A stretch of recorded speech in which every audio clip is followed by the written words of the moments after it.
정치권 소식 짚어보는 아침의 맞수 시간입니다. 오늘의 맞수에는요, 김종욱 전 민주연구원 부원장, 윤기찬 국민의힘 법률위 부위원장 나오셨습니다. 안녕하세요. 안녕하세요. 이틀 뒤입니다. 금요일 공직선거법 위반 사건 1심 선고를 앞둔 이재명 대표가요, 어제는 대장동 재판에 출석했습니다. 모습 보고 오겠습니다. 선고 재판 생중계 어떻게 생각하십니까?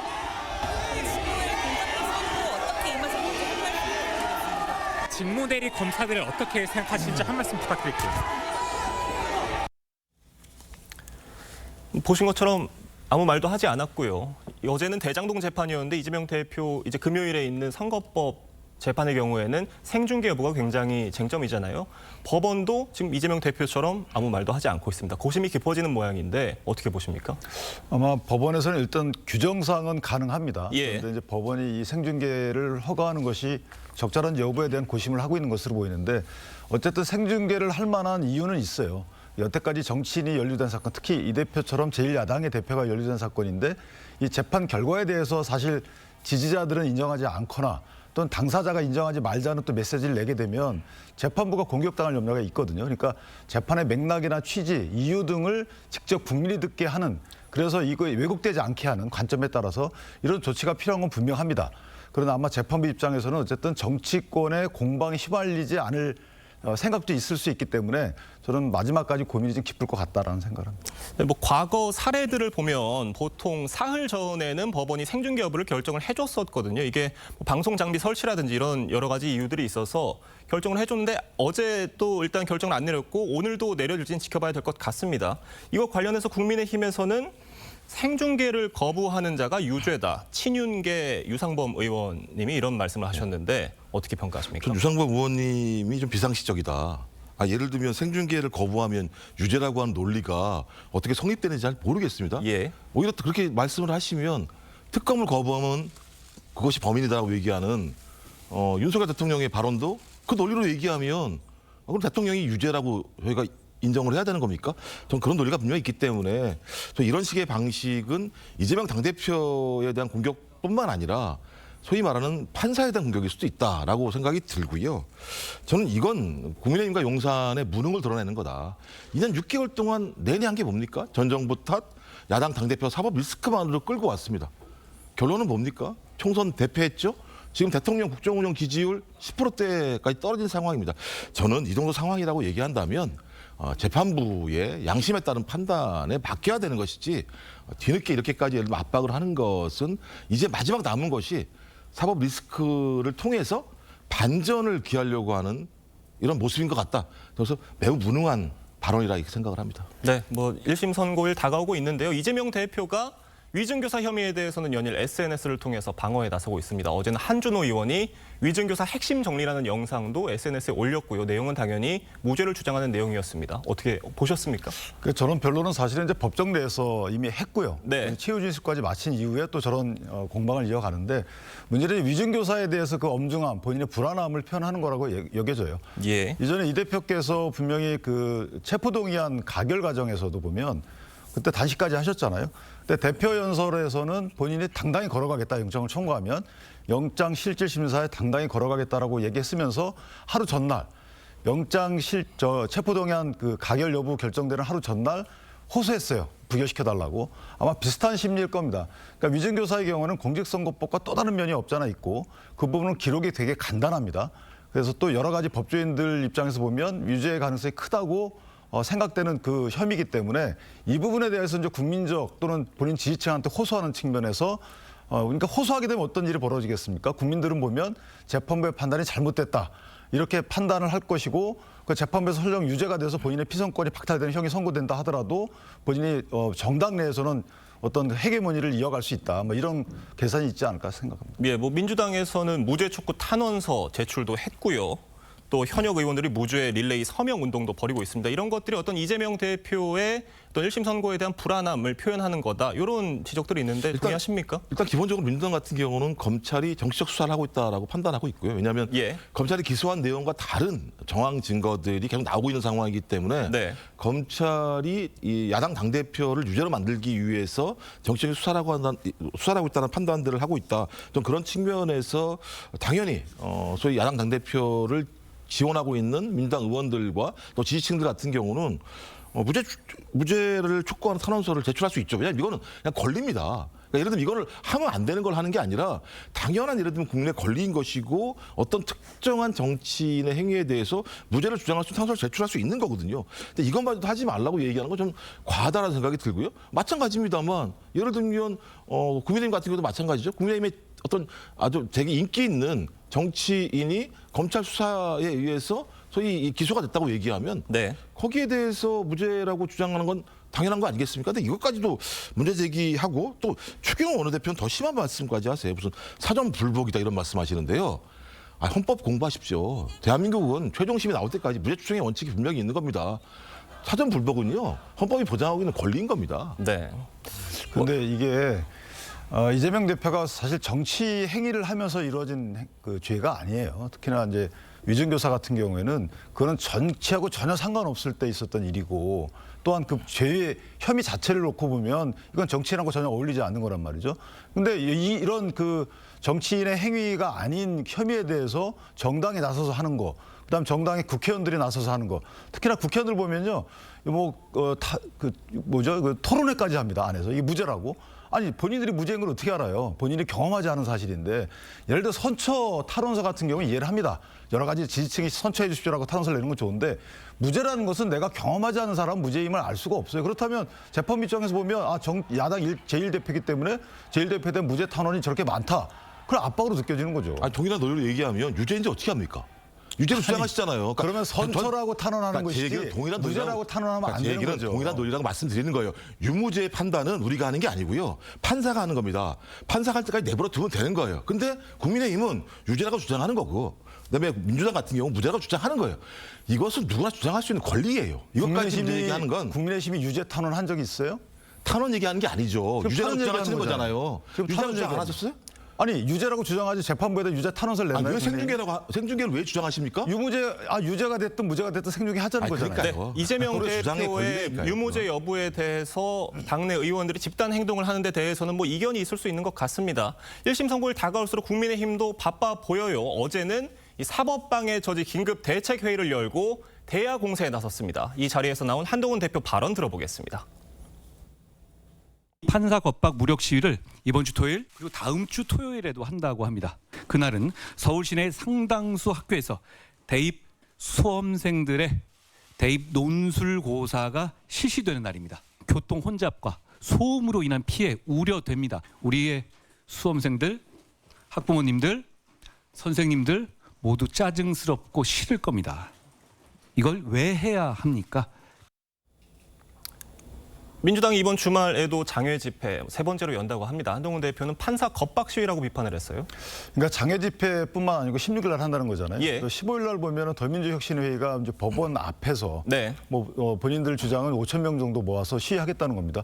이건 판사를 협박하는 것 이외에 수험생들 불편이 있잖아요. 그러니까 지금 보면 15일부터 해서 뭐 다음 주까지 연이어서 논술고사를 본다고 합니다.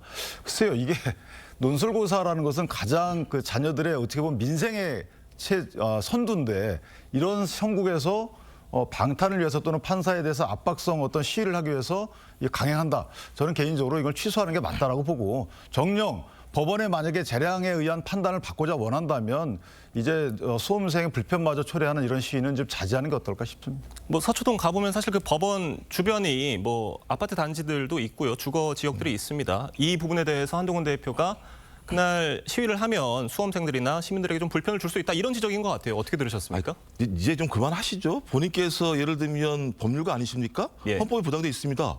예를 들면 집회와 시위의 자유에 대해서. 예. 그러니까 제가 볼 때는 야당 당대표를 공격하기 위해서 헌법도 무시하는 발언을 계속 하고 계시는 거예요. 한동훈 대표는요, 본인이 한 말을 지키세요. 지금까지 계속 주장하셨습니까? 제3자 추천하는 특검하겠다.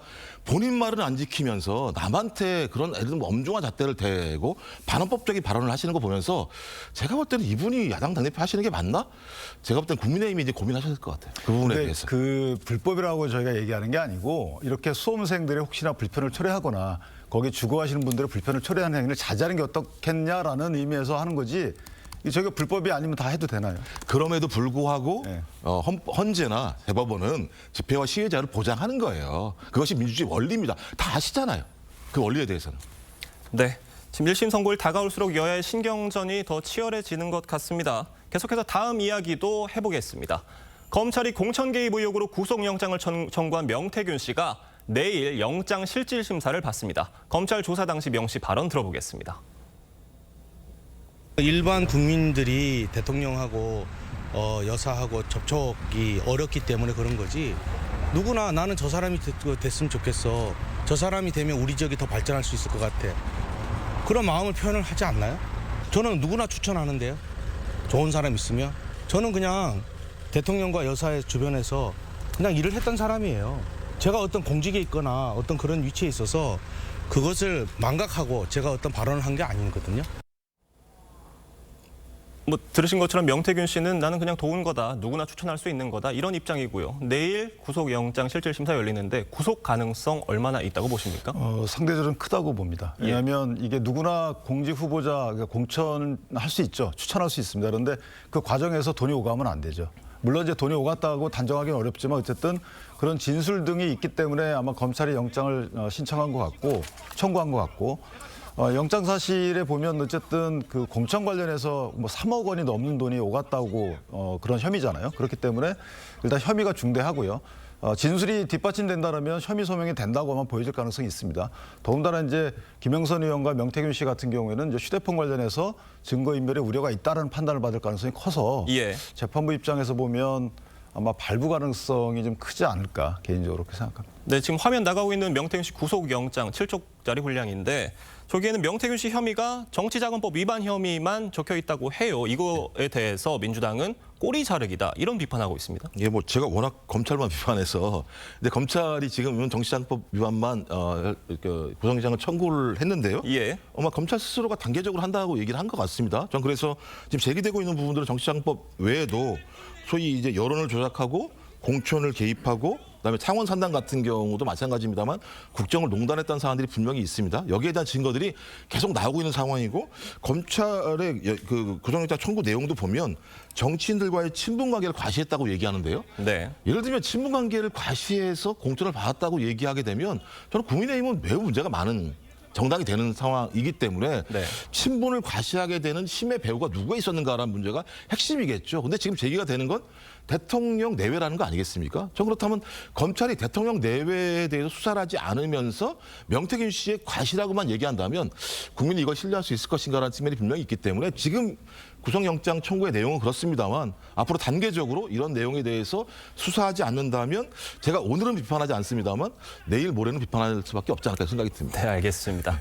네, 지금 명태균 씨 검찰 수사 속보 계속해서 언론 보도로 알려지고 있는데요. 이 검찰이 공천 개입 의혹 관련해서 김종인 전 비대위원장과 이준석 전 대표도 부를 수 있다 이런 보도도 나왔습니다. 어떻게 보셨습니까? 일단 김종인 전 위원장은 어쨌든 명태균 씨와 친분이 형성된 시기가 2020년도경이라는 거잖아요. 기존에 본인의 해명과는 약간 다른데 뭐 그거 자체를 규명하기 위해서 수사를 하지는 않겠지만 어쨌든 만약에 김종인 위원장이 이제 공천 과정에서 지방선거 공천 과정에서 누구누구는 어때라는 이제 취지의 뭐 메시지가 오고 간 내역들이 나왔나 봅니다. 그렇다면 그렇게 된 경위에 대해서 어쨌든 소환이든 아니면 뭐 우편이든 전화든 확인할 과정 분명히 거칠 필요가 있는 것 같고요.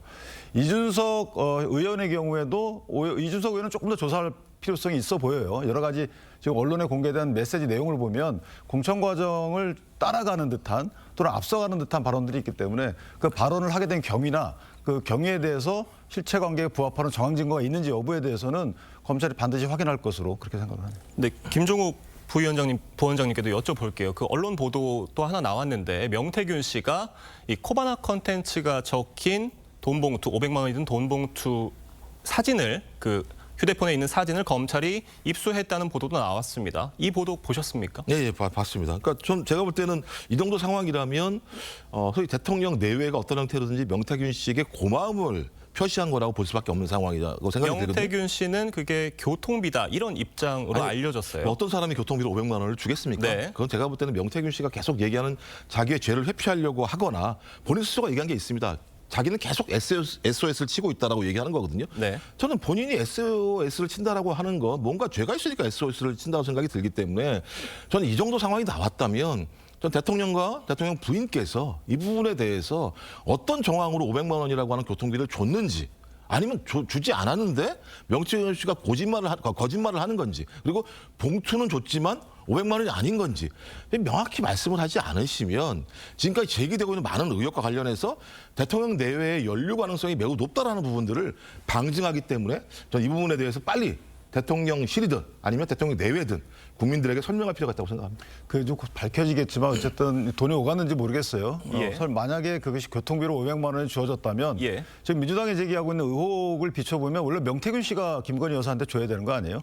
공천에 도움을 줬다라고 하니까 도움을 준 사람이 돈을 주는 경우가 있나요? 돈을 받아야지. 네, 돈의 성격에 대해서는 검찰 수사를 통해 밝혀져야 될 부분인 것 같고요. 다음 이야기로 넘어가 보겠습니다. 민주당이 김건희 특검법의 이른바 독소조항 수정안을 내일 본회의에서 처리할 방침으로 알려져 있습니다. 수정안 내용, 여야 입장 완벽하게 지금 다르고요. 보셨습니까? 네, 봤어요. 근데 국민의힘 그 의원들 다수가 얘기하는 것처럼 국민의힘의 분열책으로 저도 읽혀지고요. 또 하나는 국회에서 저 수정안을 논의하는 건 상당히 부적절합니다. 왜냐하면 저게 보면 공천이나 대선 과정이 지금 을 수사하게 돼 있단 말이죠.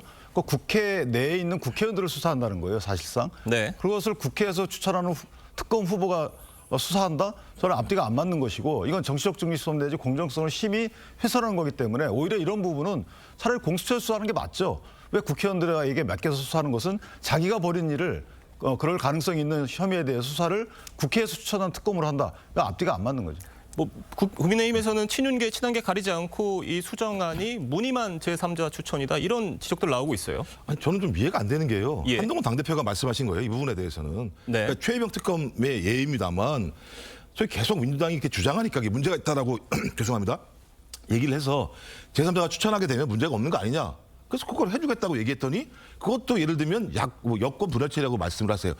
국민들의 60, 70%가 특검을 요구하면 그럼 국민들이 소위 여권을 분열하려고 그런 제기를 하겠습니까? 진실을 밝히려고 하는 겁니다. 저는 진실을 밝히려고 하는 부분과 관련해서 특검은 정치적 중립성이라고 하는 부분들을 보장하기 위해서 특별하게 제시한 내용이지 않습니까?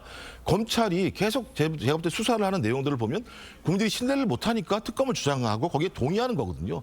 좀 그렇다면 한동훈 당대표가 우리 문제 없어. 우리는 무죄야. 자, 특검은 상관없어라고 말씀하시는 게 맞고 본인 얘기에도 맞는 건데 저는 이 정도 말씀하신다면 오히려 말씀하셨던 것처럼 내부에 뭐가 문제가 있나? 라고 저희가 의심해봐도 아무런 문제가 없는 거 아닌가라는 생각이 들어요. 그럼 생중계 받으세요. 자, 예를 들어서 한동훈 대표가 기존에 제3자 특검 김건희 여사 특검 관련해서 얘기한 적은 일단 없고요. 또 하나 진상규명을 위한다면 그런 걸 고려해보겠다라고 예전에도 했었던 것이고 지금 제가 말씀드린 것처럼 그건 이 특검법안은 기본적으로 이해충돌의 여지가 있기 때문에 그건 그 기존의 최상병 특검하고는 차원이 다르다. 이렇게 생각합니다. 아까 이해충돌은 어디에 있습니까? 국회가 관련된 거잖아요. 대통령 내외의 문제인 거고 집권 여당의 문제인 거죠. 그렇기 때문에 과거에 소위 박근혜 전 대통령도 마찬가지고 두루킹 특검도 마찬가지고 소위 여당을 배제했던 거잖아요. 그때는 가능하고 지금은 불가능하다는 논리가 어떻게 성립되는지 설명을 해주시면 왜 그러냐면 오케이, 저는 그러면. 그때는 여야가 합의를 했어요. 지금 여야 합의 안 하잖아요. 여당이 합의 안 해주니까 그런 거죠. 이게 어떻게 합의를 안 해줍니까? 헌법상 이해충돌의 문제가 분명히 있는 거잖아요. 그러니까 여야 합의가 없는 거잖아요. 더 잘 아시잖아요, 변호사시니까. 자, 이 특검법에 대해서는 이 제3자 추천 부분에 대해서 정의가 여야가 각각은 다르다는 분석들도 있는 것 같습니다. 이 본회의 전까지 특검법 신경전 계속될 것 같습니다. 두 분 말씀은 여기까지 듣겠습니다. 감사합니다.